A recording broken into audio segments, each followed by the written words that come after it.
So அப்படி வந்து என்ன பண்ணுறதுனா இப்படிப்பட்ட தற்குறிகளை வச்சு ஓடிக்கிட்டு இருக்கும்போது இப்போ எலெக்ஷன் வரும்போது அவங்கள பூராமே விஜய் கழிச்சு கட்டுறது தான் இப்போதைக்கு லேட்டஸ்ட்டு ட்ரெண்டு.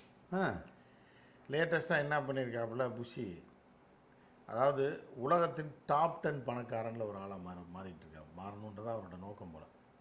யார்? புஷி ஆனந்துக்கா? அந்த ரேஞ்சில் அவர் போயிட்டுருக்காரு. போயிட்டுருக்கும்போது என்ன சொல்கிறார், ஆனால் புஷி ஆனந்த் நல்ல மனுஷன் தான், எனக்கு அந்த கட்சியிலே பிடிச்சது புஷி ஆனந்த் தான். புரியுதா உங்களுக்கு? இல்லைண்ணே, டாப் 10 பணக்காரனா ஆல்ரெடி அதில் ஒரு 750 கோடி இங்கே போயிடுமே. 250 கோடிலாம் டாப் பண்ண பணக்காரன் ஆக முடியாது. 10 லட்சம் கோடி இருந்தால் தான் ஆக முடியும். அட்லீஸ்ட் இருந்தால் தான் கடைசி இடத்துக்கு வரலாம். ஒரு 7-8 லட்சம் கோடி இருந்தால் 10 கடைசியில் வரலாம்.